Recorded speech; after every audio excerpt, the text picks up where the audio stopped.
when you leave this room. If there's one thing, take that with you.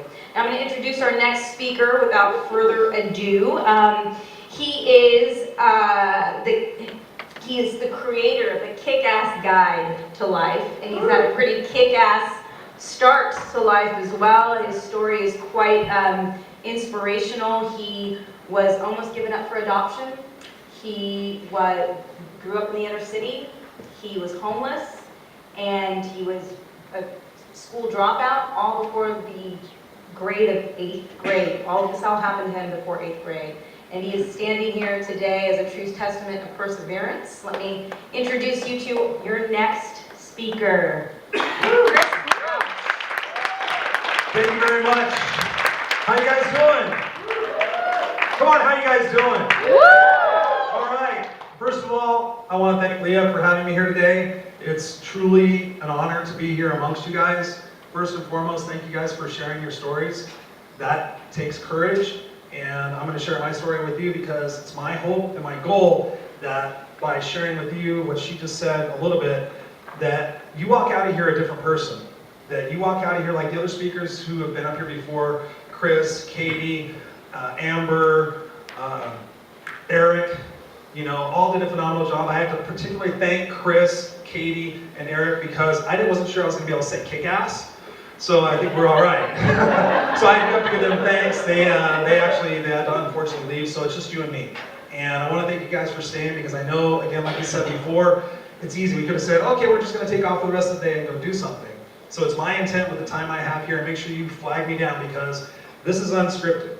I am just going to speak from the heart directly to you guys. I've listened to everything that's been going on today, and it's my purpose to share my mission and what I've done. The previous people up here, they haven't experienced what I've experienced. They haven't experienced a lot of stuff that I can experience with you guys.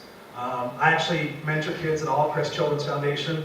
One of my homeboys right there, we knew we recognized each other. I go there and I do group mentoring. And it's because once upon a time, I'm going to tell you my story in a second, my whole goal, we talk about having a dream. Once upon a time, I had a dream that one day I would not be homeless, that I would not be in the situation I was in, so that I could do this. So I'm actually living my dream right here with you guys. I really am. God's on the truth. Thank you. So a little bit about me. My name is Christopher Rausch, and like she said, I'm the creator of the Kick-Ass Guide to Life.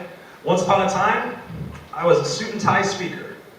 I had a blue suit, had the shiny shoes, had the tie that was all tied up, and I got out there and I said the same exact thing that everybody else said, and I walked off stage, and I felt gross. Why? Because that wasn't me.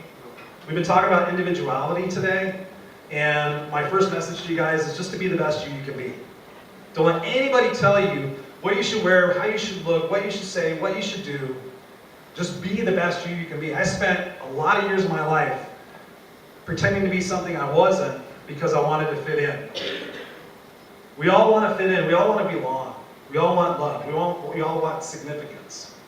And so I spent a lot of time because I didn't have that when I was a kid. So my story, just so you guys, so we can connect a little bit. How many of you guys know where Inglewood is? Yeah. Nice place? Inglewood. Yeah, I grew up in Inglewood for the first 5 or 6 years of my life. Grew up in Inglewood, and I learned as a white guy what discrimination was. And I tell people that, and they're like, how would you know what discrimination is? I'm like, well, let me see. It was everybody than me. I had all sorts of cute little nicknames, and for the most part, everything was super cool. We were kids. We didn't know any different. And I really, truly believe that. I think we start learning that crap as we get older because people start filling our heads full of shit, and we start going, oh, well, because you're different, I have to treat you differently, and all that other crap. First and foremost, I don't care what color you are, what size you are, what sexual orientation you are, religious belief, political belief, anything, all that. Inside, you cut us all open, we all have the same stuff, right? We all got blood, guts, organs, and most importantly, a heart. And they say, sticks and stones may break my bones, but is that a load of crap or what? I've been punched in the face, I have had my ass kicked up one side of the street and down the other. I heal. You heal. Somebody says something to me like, you're stupid, you're an idiot, you're never going to amount to anything. And that was just from my mom. No joke. So, first couple of years in Inglewood, 5 or 6 years, Never knew who my biological father was. Actually, really never had a dad at all.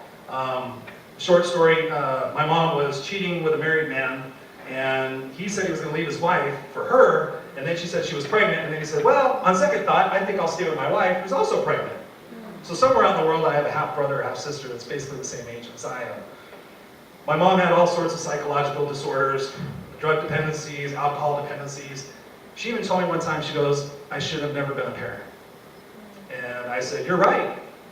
You should have never been a parent. But, as I said in my introduction, she was going to give me up for adoption. And I said one time, I said, so why didn't she? I could have had a better life. I could have had something. You know, this is when I was younger. And she said, well, they said, do you want to see them? And she said, yeah. And they came and they laid you on my chest. And I looked at you and I said, it's just you and me, kid. And she did the best with what she could, with what she had. And I truly believe that now. She actually passed away 3 years ago. I got the opportunity to be there when she passed away. We had a very tumultuous relationship. It's actually the title of a book that I'm doing is, you know, it's just you and me, kid. The story of a mother and a son who were never really family, but, you know, more friends, and it was a responsibility. So fast forward, we had to get out of Englewood because I was getting my ass kicked and I was just getting picked on. So we went to Anaheim here in Orange County.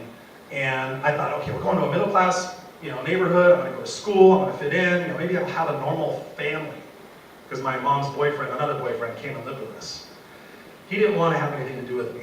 He had his own biological son, and he thought that I was just a piece of trash. Every time I say, hey, let's go throw a little football, let's go do something, I wanted a family. I wanted to, you know, be normal.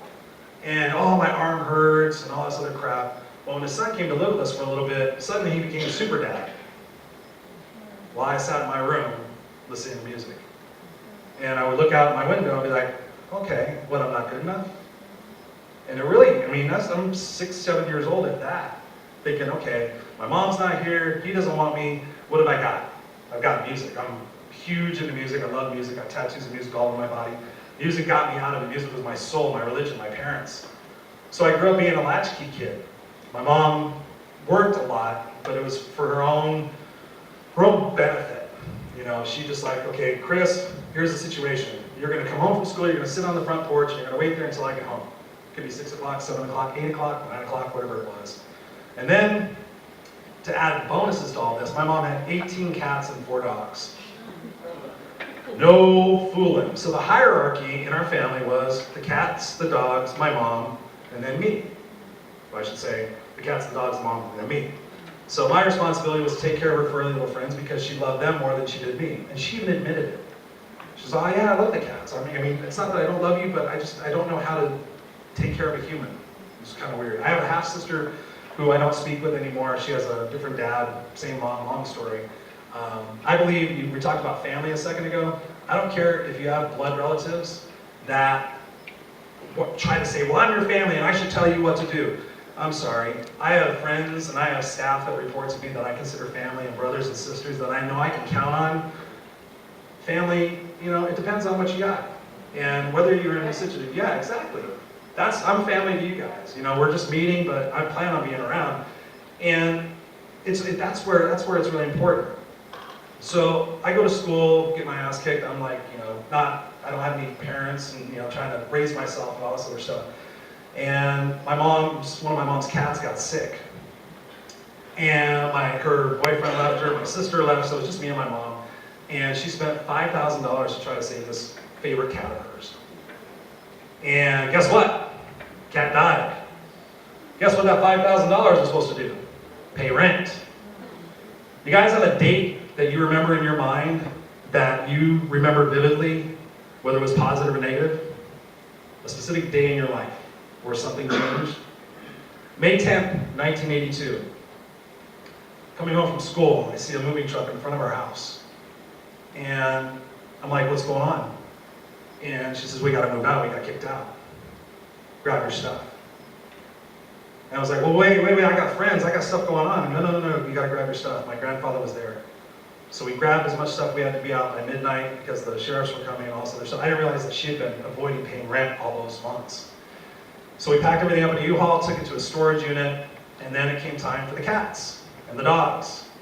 And my grandfather would have bought us a place or got us an apartment, but my mom would not give up the cats and the dogs.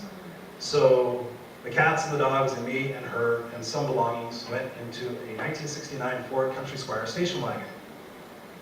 So on that day, I went from being a middle class, 7th grade screw-up to being a homeless 7th grade dropout, living in the back seat of a station wagon with all these cats and dogs. And I'm going to get to a point with that because if we would talk about believe, and if you notice my wristband right here says believe. Now I believe everything happens for a reason. I'm going to talk about that in a second. But what happened in the next 4 years could be a made-for-TV movie. Drugs, violence, gangs, stealing, attempted suicide twice. Fortunately, I sucked at it. A lot of bad stuff. Hanging around prostitutes, drug dealers, convicts, driving people to make drug deals, all sorts of stuff. Again, getting in fights. And there came a point where I got an opportunity. I was doing telemarketing in this guy's apartment, which sounds creepy, but it wasn't. Me and a buddy that lived in the motel, we were living in this cheesy motel. We were going to this other guy's apartment, and we were doing this telemarketing for roofing appointments. And he says, guys, I got good news and I got bad news. And I said, what's up? I think I was about 16, 17. He goes, well, I'm moving the operation to Texas, but I want to give you the apartment so you guys can have a place to live. I want you guys to get out of that motel. You guys can't save up the deposit. We're like, oh my God, we can do this. We can get out of this stuff. We can actually make a life for ourselves. We can get your brother. We can do this. We can actually be normal and get out of this sleazy crap. So I went back to the motel and I told my mom, after 4 years of living on the streets and the station wagons and all sorts of, I almost got killed, almost got carjacked. I mean, there's so many stories and I have a limited amount of time. I told my mom and I thought she'd be happy for me, and she wasn't. She called me every name in the book.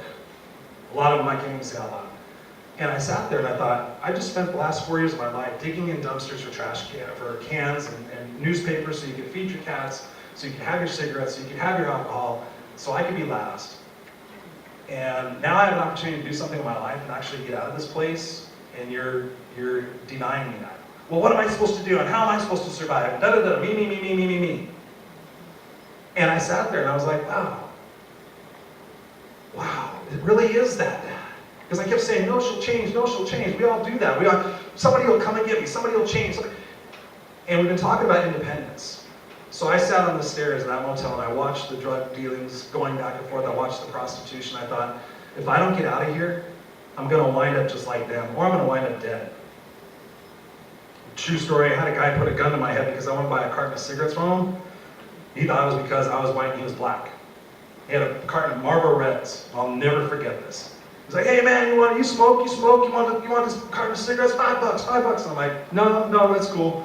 Why? What's the matter? You don't like it? What, it's because I'm black? And I'm like, no, it's because they're Marlboro Reds. I smoke Cools.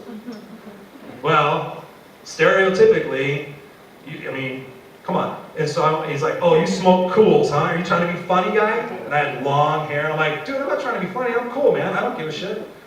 Sorry. And like this. He goes, yeah, it is. And I'm like, seriously? And I was at this lowest point, one of the lowest points in my life. I've had a few.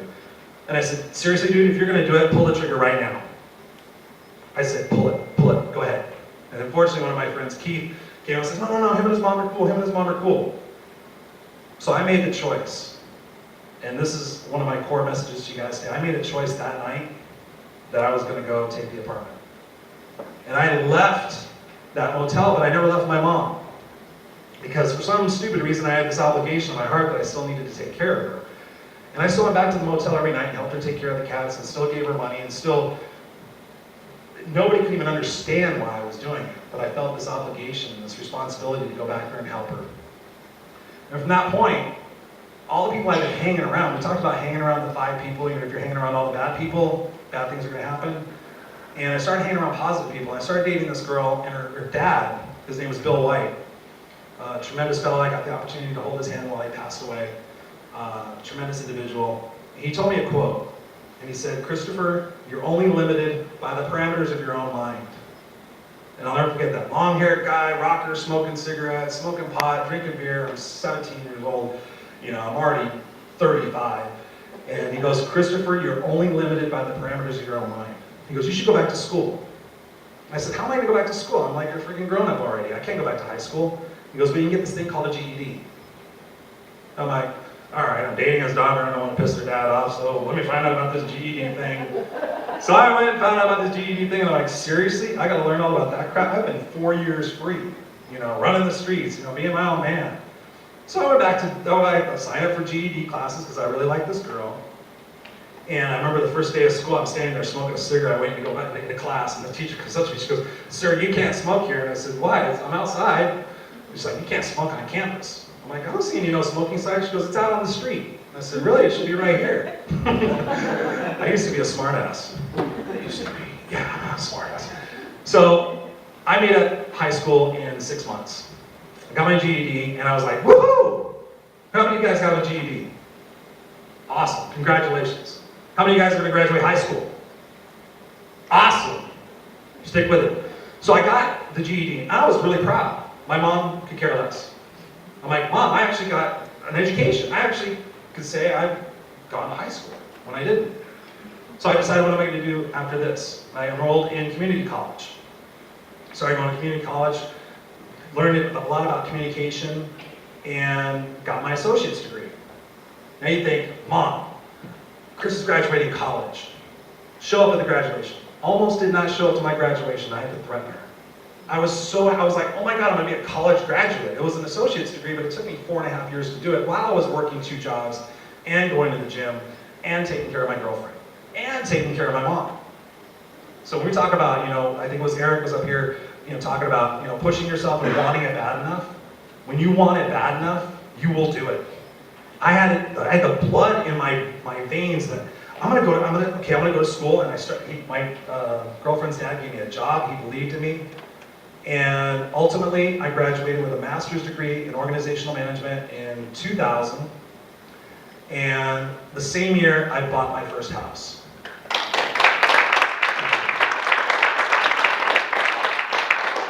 You talk about a dream.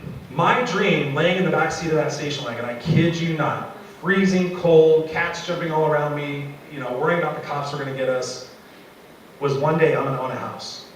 One day I'm going to own a place that nobody's going to kick me out of. That when I walk in the door, it's going to be home. And I never had a home at all. And I bought my house, and it took, you want to talk about sacrifice? It took me borrowing money from everybody. It took me, calling in sick to work because I didn't have money for gas because I was trying to pay the gas bill and the light bill and the rent. But every day when I pulled into that driveway and I opened the door, I was like, I'm home. I finally have a home. And it was the most tremendous feeling in the world. And fast forward, because there's all sorts of stories I could tell you. I now own 2 houses. I'm married to a beautiful woman. I wish she could be here. She's flying right now. She's going to land in about an hour and a half. Married a beautiful woman. Been married for almost 7 years. Been together for 12 years. No kids. And I've just got an amazing life. I've just got an amazing life. And I'm so privileged and so honored to be here today because Lea saw that I put out there, I said, I'd love to help kids. Because one of the greatest accomplishments I have in my life, not the house buying, not the fact I've been in a job for 21 years, not the fact I'm a speaker, I have a radio show, or any other crap. The biggest accomplishment in my life was going back to the junior high school I dropped out of. And I did this I'm bad with dates, it's probably 5 years ago. You can see it on my YouTube channel. I got to go back to Berkers Junior High in Anaheim, and I got to speak Spartans. Yay! I'm not going to do any cheering because I don't do that crap. I got to go back and I got to speak to the 7th and 8th graders. The most unbelievable, heart-fulfilling, full circle journey ever.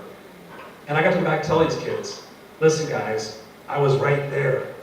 I was wearing the bands, I was wearing the cons, I was doing, smoking pot, I was fighting, I was in the sports, I was this. I was exactly like you are, and I've been on a hell of a journey, and let me tell you, you're going to continue to be on a journey. Adults too, there's no way, I was just helping somebody the other day, life is going to suck. There's these peaks and these valleys. And when you truly believe in yourself, you truly have that inner confidence that, okay, what's the worst that's going to happen? What's the worst that's going to happen? And will I survive? When I think about that, if somebody took every single thing away from me right now, I know I would survive. Because I'm hungry.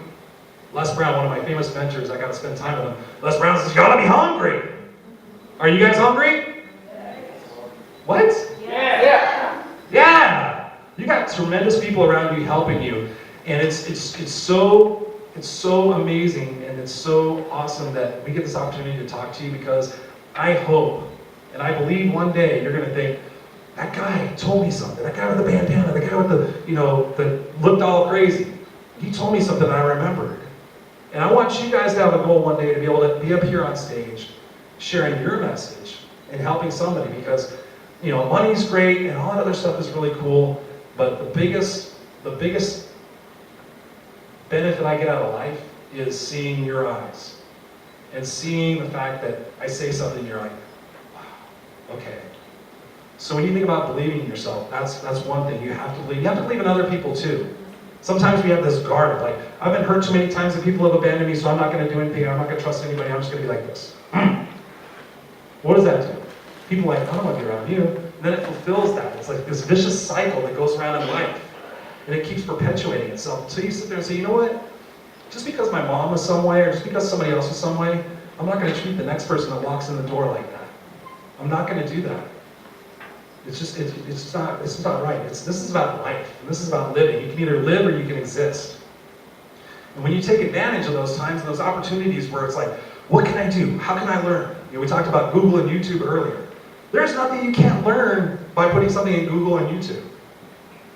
It's about those things. It takes an attitude of, what do I have to do today? What is the responsibility for me today? I could have blamed so many people in my life for abandoning me. I could have blamed so many people for not believing in me. I could have blamed so many people for all sorts of things. But when I took it upon myself and I said, you know what? I'm the one guy in this world that I can count on, that I know is going to have my back.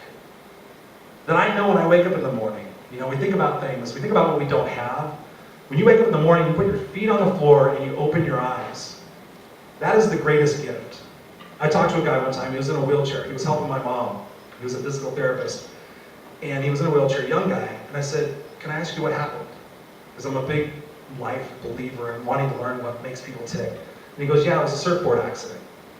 I said, what happened? He says, I was out surfing one day, the surfboard got away from me, hit me in the back of the neck, and I was paralyzed. I woke up, could not feel my legs. And I said, what did you learn from that experience? And I really want you guys to listen to this. This center punched me in the heart, center punched me in the forehead, kicked my ass. And he said, Chris, I used to complain about sitting in traffic. I used to complain about sitting in traffic. I used to bitch about sitting in traffic. God, where are all these traffic? I would spend hours being mad. He goes, I would give every single thing I own to be able to put my foot on a brake pedal. Just to be able to do that.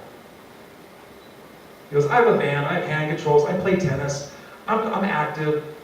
He goes, but I used to look at all the things I didn't have versus all the things I do have. And somebody talked about earlier about health. When you have your health, that is the greatest gift. Because I've talked to so many people who one minute were flying high, the next minute, I'm sorry sir, you have pancreatic cancer, you have 6 months to live. Boom, boom, boom. It changes. The things you were bitching about today, when you find out stuff like that, immediately is minuscule. So when you look around and you say, what do I have? I have people that care about me. I have opportunities. I have a life that I can live. I can make a difference. I can live my passion. I'm standing before you today. A lot of people told me I was nuts for doing this. I was a well-paid motivational speaker doing the thing. Okay, ladies and gentlemen, clap your hands. We're going to be motivated today. And I said, no, I'm going to be the best me I can be. And if you love me, great. If I resonate with you, great. If I don't waste your time being mad at me. Go find somebody else you do love. Find somebody else you do resonate with, because it's a big wide world out there. And when you really truly live a passionate, heart-centered, this is who I am, this is the crust of a mother effer, it's amazing what beauty you draw into your life. I have met so many amazing people in the last 2 years just by opening up and being vulnerable. We talked about vulnerability. Hard word to say. We talked about vulnerability earlier. I never told people I was homeless because I was embarrassed. Like, you were homeless? You went to the bathroom in a bucket? You took showers in a gas station bathroom? You ate the leftovers from Burger King that people brought back that were cold?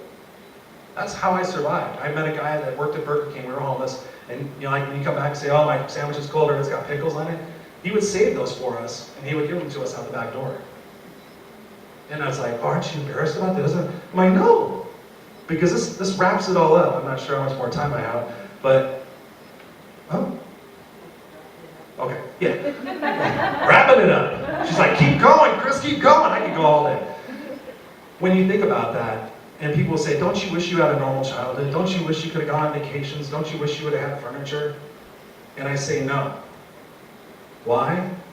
Because all of those crappy experiences and all the beautiful people I met in my life have made me who I am today.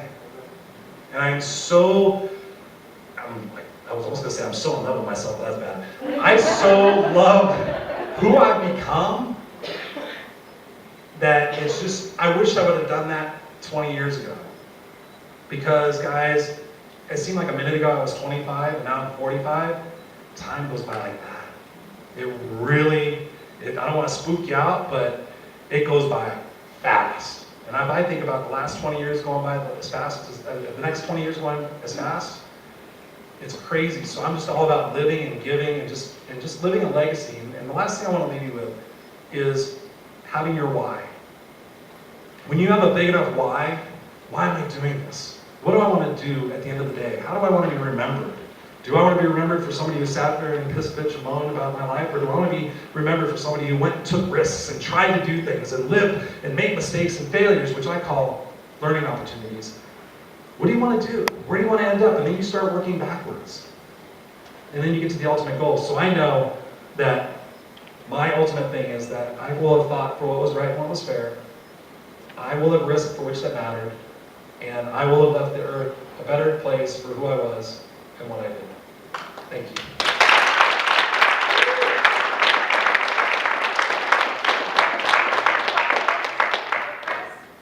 You can clap now. Yeah, I can. It's not very big in here.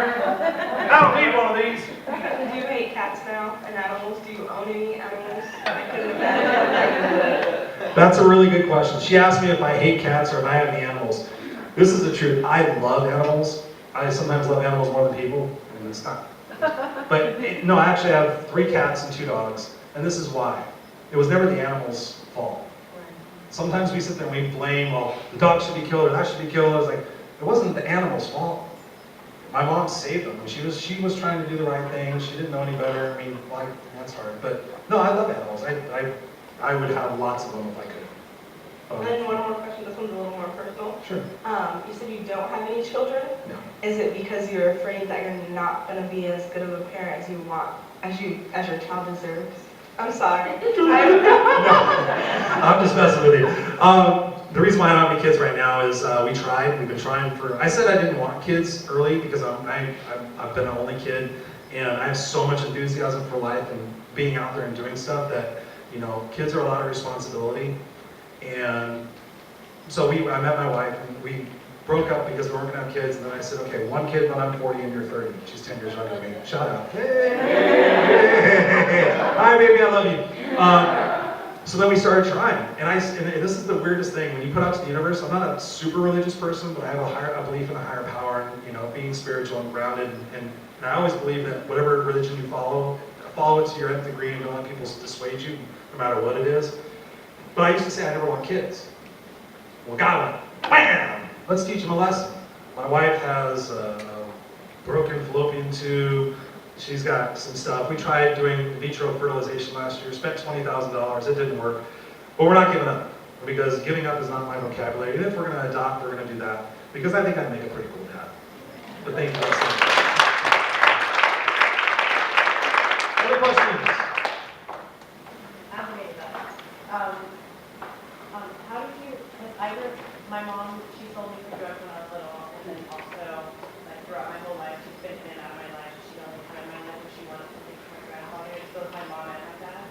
And I don't know how you brought it upon yourself to forgive them, because at this point, I hate both of them. I can't stand the sight of them. They call me, like, it just, whenever they come into my life, they just ruin me. I have meltdowns.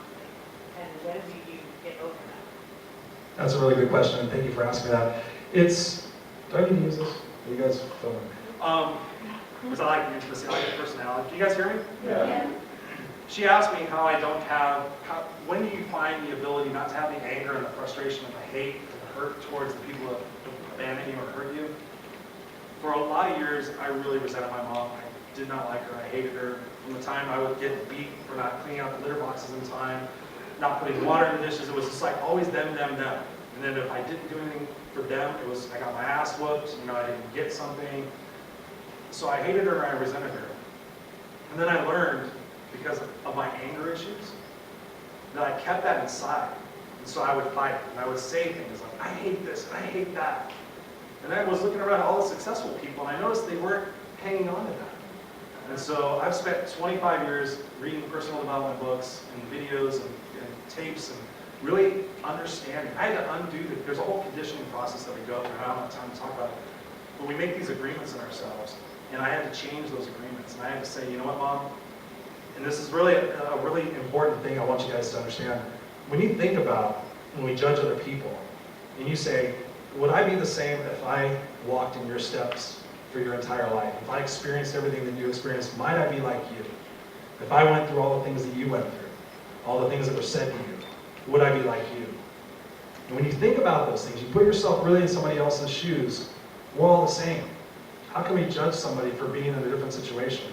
So I put myself in my mom's situation. She was beaten and abused as a kid. Her mom and dad split up when she was 4 years old. She thought it was her responsibility, her problem.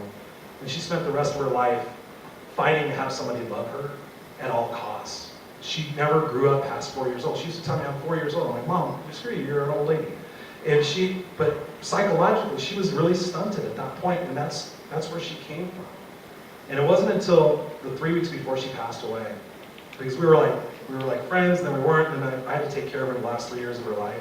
Really take care of her. I had to take care of her before, but in and out of convalescent hospitals. And 3 weeks before she died, she finally learned her lesson.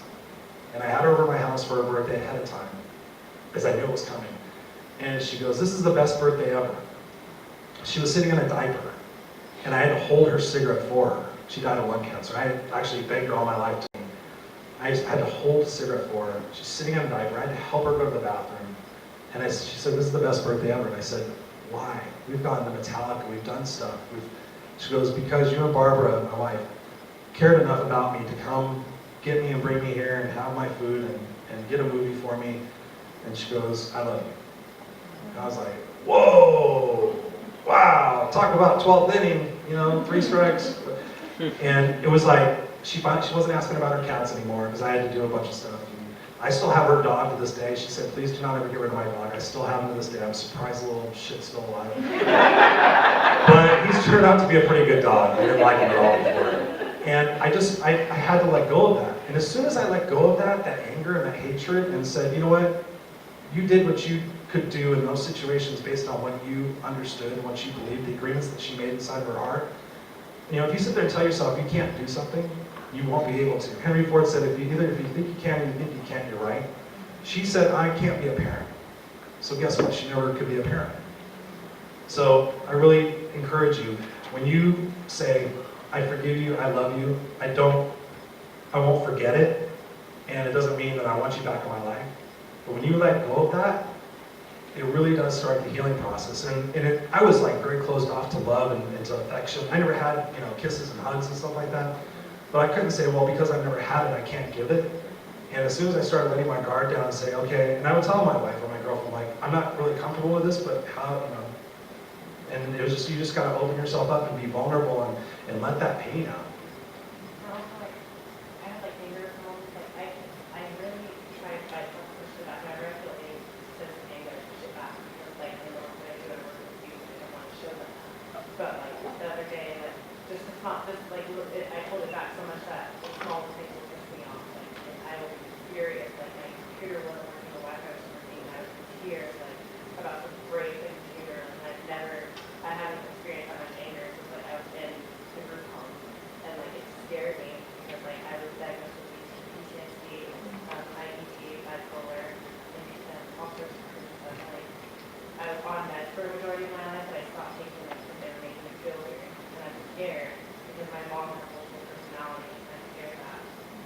I find myself sometimes talking to myself, like I'll be sitting there walking around talking to myself, and having a full blown conversation with myself, and then like my roommate will walk out and like, "What are you talking to me?" It's just something I do, like, and it scares me because like I feel like it's all her fault and it's happening to me, and like I had to be raised by my grandfather, and like I was,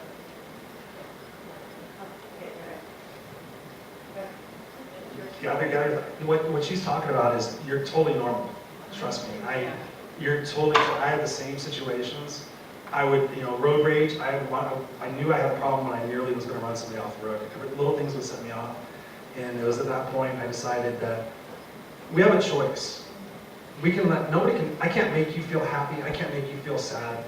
I can say things, but if you accept that, then I win and you lose. And when you let that, what's happened in your past, still be a part of your present, that's a choice. And when you let go of that choice and say, you know what, just because you were violent and you were this and you had all these things does not mean that's going to be me. My mom was an incredibly sarcastic, mean, condescending, rude, racist. I mean, she wasn't racist, but she would just say stupid stuff. She got fired from every job she ever had. She could not hold a conversation unless it was about her. And I've spent my entire life with her. And I chose to be different. I really chose. And one of the things I did was I went for therapy. I said, okay, I gotta let go of this anger. And there's a couple things I do. I work out. And whenever I feel like that, I go take a 10-minute walk and I ask myself, is this gonna matter in 5 minutes, 5 weeks, 5 years? Is this really gonna hit? And when you start letting that go, because what's gonna happen is in your mind, if you believe that you're your mother's daughter, somewhere in your subconscious, it's gonna come true. And then you're gonna think, oh God, see, there it is. And don't let anybody ever diagnose you with something. Don't let anybody put a label on you. I'm ADD on crack. I mean, I'm like, they put me on medicine. I was like, I'm like, I'm unique. I'm different. I can do 20 things at once. I can have conversations with 10 people at once. That's what makes me unique. And just think about this. Like, catch yourself in that moment going, am I being a victim of the situation that I was in, or am I being a victor? Am I saying, hey, I need 5? And going and taking a walk around the block, that's what I do. I swear, I'll be like, excuse me for a second, I gotta continue this conversation in just a minute. And I will go take a break and I'll be like, is this gonna really matter? Am I taking this personally? There's an acronym, Q-tip, quit taking it personally. I keep a Q-tip on my dashboard, I keep a Q-tip on my office furniture, and I sit there and say, am I taking this personal? And what am I trying to, please don't hide stuff, don't suppress stuff. It's gonna come out. I swear it's gonna come out. One day we think we're being strong and brave and we're showing everybody, but it's okay to just break down and cry and be mad and stomp on the floor and get it out and say, okay, what am I gonna do with this? Everything happens for a reason. I'm standing here today, everything happens for a reason. I've been wearing a Believe bracelet since September. Her thing is Believe. I met a guy earlier who knows an actor friend of mine, Glenn Morshower. I met him, who I talked to in January. I mean, everything happens for a reason. And it's up to us to go, okay, this reason sucks and I'm gonna be a victim of it, or this is pretty cool and I get to learn something from this and I get to give back eventually later on down the line. Don't waste your talent on what you've done. Just address it, deal with it, work out, find meditation. I listen to music. I'll put music on and just go into my own world. Actually, I have a tattoo of a song on my arm, Drift Away by Dobie Gray.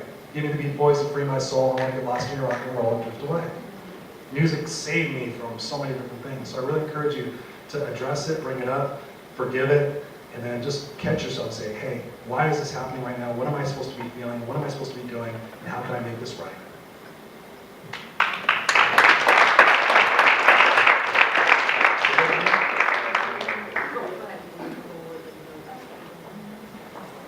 I had the same problem she had. I used to hate my mom a lot, and then I went to counseling, and I always had it in my head, like, I can't hate her, she's my mom, but I will still do. And I will still have that anger in me, anything, just, I will blow up and take it out on my friends and other people, and it wasn't their fault. And then I took this class, it was Women in Crime, and I had to understand her, and I didn't, I couldn't.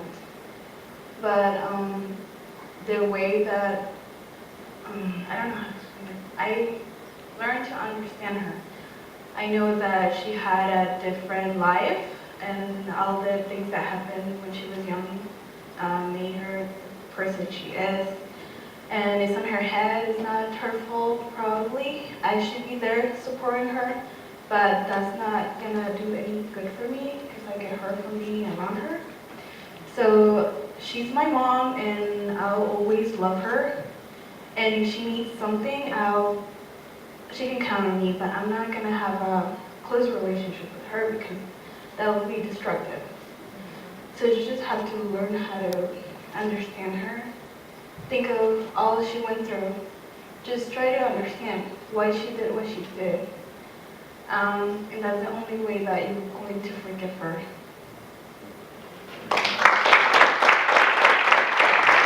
There's one thing that's really super important is you got to take care of number one.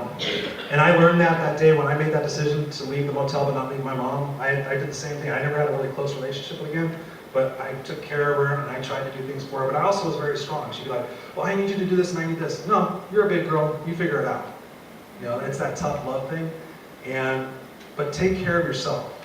If you're struggling to, I got to take care of this person, make that person happy, then there's nothing left for you. But when you take care of yourself, not from a selfish standpoint, they talked about selfishness earlier, but from a true standpoint, what do I need? What do I deserve? Sometimes we think we don't deserve things because if I'm happy, then and if somebody's miserable, then I don't want to make them feel bad. You know, I had a friend of mine who was like, you're always so positive, you're always so thankful and everything. It pisses me off. I'm like, well, go find other people to be grouchy with. You know, it's a big world out there, baby. We don't have to be tied to the hip for the rest of our lives. You know, people are going to come in and out. But really take care of yourself and do what's right for you. You know, so many people I hear like, oh, my dad wants me to do this, my parents want me to do this, society wants me to do this, my religion wants me to do this. This is a true story. You can Google this. Because I got to talk to a lot of people in convalescent hospitals, a lot of older people laying on their deathbed. And I said, if you could do one thing over again, what would it be? And these are people in diapers. Like, I wish I would have lived the life that I wanted to live and not the life I thought I was supposed to live. Powerful, powerful stuff. And it just came out, there was a hospice nurse that listed out the 5 top regrets. And I have 2 goals in life. Stay the heck out of a hospital and to die without any regrets. If I do that, if I go tomorrow, I'm good. I would have a couple regrets right now and I'm working on this. But really just take care of yourself. That's the big thing. Thank you for the questions too. Go.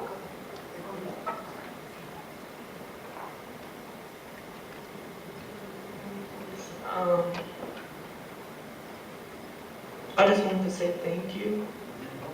I was like, let's say thank you. Thank you for coming, because your words actually meant a lot. And to these 2, your mothers may not, I don't know your mom, but your mom may have not been there or been supportive in the way that she should have. Kind of like how my mom was, and my dad. My dad just dipped. I don't know where he went. It was like he heard a baby and it was like, zoom. But basically what I've learned is that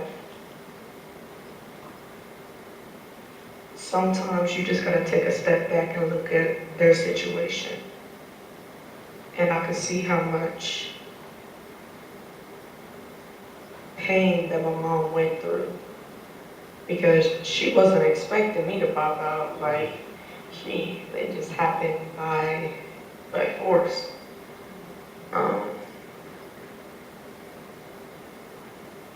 And I have to say, like, she is a really messed up drunk, but I love her. And I learned that sometimes you just need to take a step back and love people from afar. Because with all the hate that you can have inside your heart for that person, what's the point of having it? I mean, they tried. They just didn't succeed. And everybody fails at something. And they just happen to fail at parenting.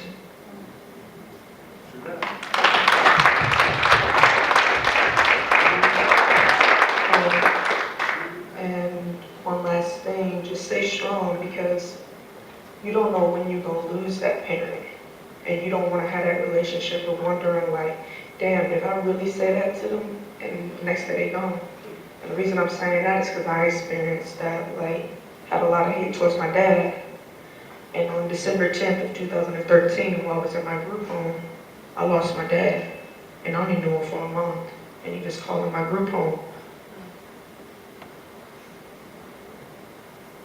That hurt me a lot, but it also makes me stronger. And that's what I'm saying, like, love your parents, like, they try. And, I mean, I never thought I was gonna lose him. Turned out to be a pretty good guy once I got to know him. But, yeah, just be grateful. Well said, well said. Well said. It's, my mom and I had a really tough relationship, and it wasn't until the end.